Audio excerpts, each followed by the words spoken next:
જે બાળકોને ગુજરાતી ભાષા કે લખતા બિલકુલ નથી આવડતું એના માટે આ વિડીયો બનાવું છું.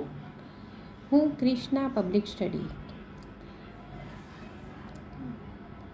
પહેલાં તો ગુજરાતી વાંચતા લખતા જે બાળકોને નથી આવડતું એમને આ સરળ રીત છે જેનાથી તમને ગુજરાતી શબ્દ બનાવતા ફાવશે.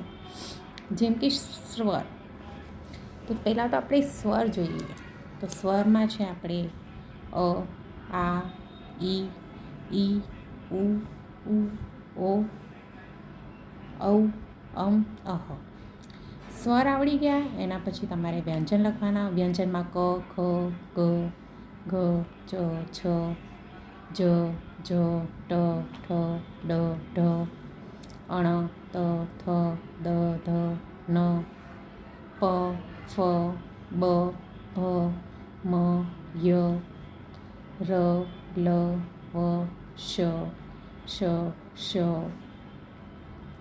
હ, અણ, અક્ષય, યજ્ઞ, ત્ર. આટલું તમને આવડી ગયું મોઢે લખતા અને વાંચતા. જો તમને ન આવડતું હોય તો તમે 5 વખત આને વાંચવાની અને મોઢે લખવાની પ્રયત્ન કરો, જેનાથી તમને શબ્દો બનાવતા આસાનીથી આવશે. પછી અહીંયા નીચે જુઓ, તમને આજે આ આવડ્યું. આપણે એક દિવસમાં તમને હું અલગ અલગ રીત શીખવાડીશ. જેમ કે તમને આ કક્કો આવડી ગયો, તેનાથી આપણે જુઓ ક, ર. તો આપણે અહીંયા ક છે, પછી ર ક્યાં છે? તો ર છે આપણે અહીંયા. તો આ બંને શબ્દને જોઈન કરીશું શું બનશે? કર. આવી રીતે મ, ર. તો અહીંયા જોઈ લેવાનું તમારે આગળ કે આમાં મ ક્યાં છે અને ર શું છે. બંનેને જોઈન કરીશું તો શું બનશે? મ, ર. પછી ચ, ર, ન, લ, ત, લ, મ, ગ, ચણ, મ, ન, દ, મ, લ, વ, હળ, જ, મ, ર, મ. આ મેં બે શબ્દોની જોડી કરીને શબ્દો બનાવ્યા છે. આવી રીતે તમે પણ અલગ અલગ શબ્દોને જોઈન કરીને શબ્દો બનાવી શકો છો. અને આવી રીતે આપણે 3 વાક્યના શબ્દો બનાવીએ. જેમ કે ર, ત, ન. તો બન્યા ને સિમ્પલ. કક્કાથી જ આપણે આટલા શબ્દ બનાવ્યા છે.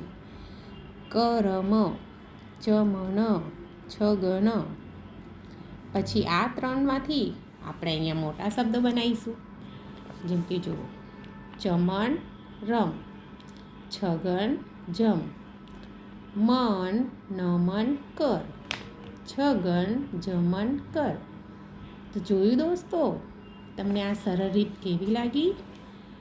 આવા જ એકદમ ઇઝી ટ્રીકથી તમે ગુજરાતી વાંચતા અને લખતા શીખી શકશો. તમને મારો આ વિડીયો પસંદ આવે તો લાઈક, સબસ્ક્રાઈબ અને શેર કરવાનું ન ભૂલતા, જેનાથી બીજા લોકો પણ સરળતાથી ગુજરાતી લખતા વાંચતા શીખી શકે. ઓકે દોસ્તો, બાય.